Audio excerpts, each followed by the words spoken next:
Welcome back, everyone. I'm Dr. Jared Boasen. We're going to continue on with our series of videos on EEG installation and running an EEG task. I now have my participant, Anne. She's set up in front of the computer on the other side of the experimental suite and ready to perform the task. I'm now sitting on the experimenter side in a darkened room. We have one-way glass that allows me to see the participant. I have a microphone here in front of me. This allows me to communicate with the participant. You also need to make sure that it's open when you do need to communicate. You can see in front of me, I have the EEG signal running on my EEG recording software, and we have the software for my experimental task up and ready to run in front of me on the other screen here. Now, there are a few things that we need to check with the EEG before we actually start recording. I haven't pressed record yet. All we've done up until now is get the EEG electrodes installed, the cap installed on the participant, and we have the impedance now checked. Signals look fairly good. You can see that we have one electrode that's a little bit noisy, FP1. This can often be the case that the frontal electrodes, FP1 and FP2, will sometimes get noisy. They're on the forehead, and whether the participant might have some oily skin, or they've been sitting a long time, they're sweating a little bit, or maybe there's some makeup on the forehead. This can sometimes affect impedance. We're not going to worry about it so much for this video, but normally you would make one last check to make sure that the impedance levels of the electrodes, in other words, the amplitudes of the signals, are good and stable before you actually start your task.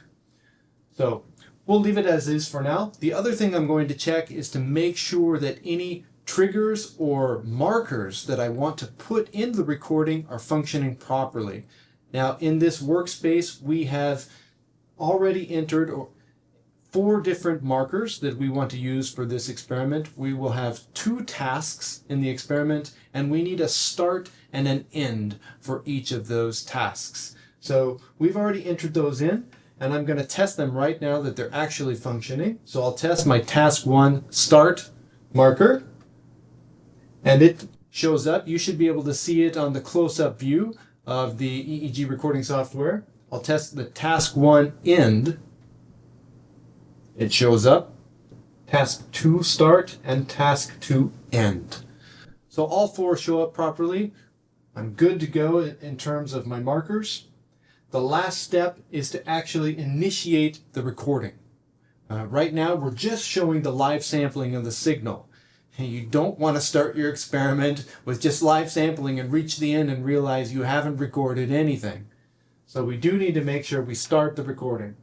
So to do that, in this software, I go up to this very small but very important green arrow for start or resume recording. I'm going to click on that. And it's going to give me the option to name this file and save it somewhere on the hard drive. All of this is very important. There should be a naming convention already in place by the scientist in charge of your study and or the RAs who are assisting you. So please follow the convention that they have. It often will involve the name of the study or your project plus a participant number. In this case, I'm just going to leave it as is with this default setting, BV test number 9. It's fine, but normally the location would also be dependent on your study. The RAs at the Tech3Lab normally will have created a folder on the hard drive specifically for your project where all the EEG recordings are going to go. So just make sure that you're in the right place when you create this file and you save it to that place accordingly. So I will go ahead and choose to save.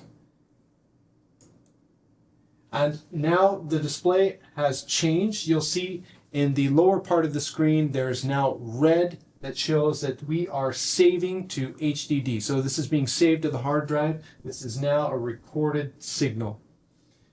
And up at the top, you can also verify that now the green arrow is grayed out. It's not active. That's because we are recording. I can only either pause or stop the recording. Great.